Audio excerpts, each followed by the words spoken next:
now is crazier than heck anyway, so uh, I'm all right.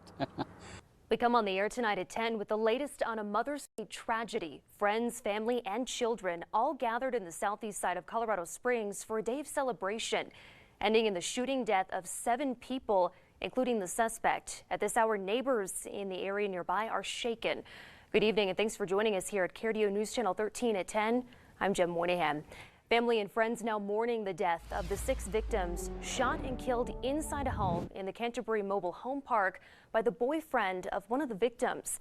KRDO News Channel 13's Julia Donovan spoke with neighbors nearby and is live there on Preakness Way with the very latest. Julia?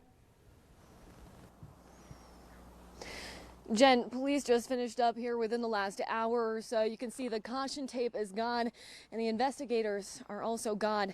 Neighbors were out here all day in tears. Now, as we start to learn more about what happened early this morning, the big question now is why? Police responded to calls about the shooting just after midnight early Sunday morning.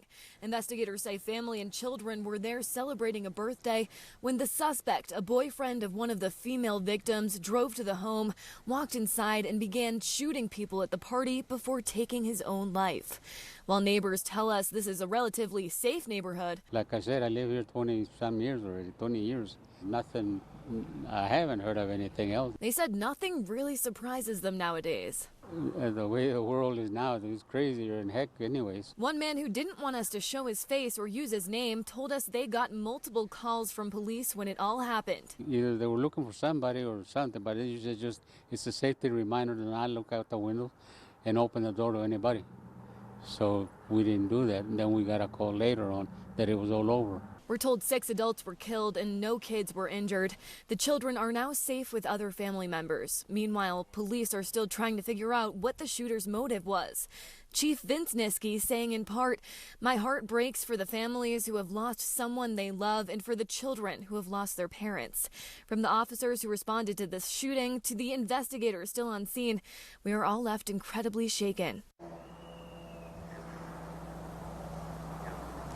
Friends have created a fundraising page for the children of those victims and for funeral expenses. We have that linked on our website, krdo.com.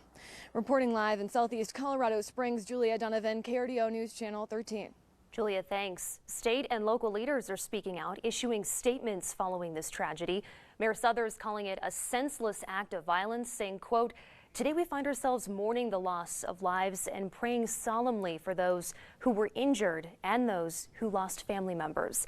Both Colorado Senators John Hickenlooper and Michael Bennet also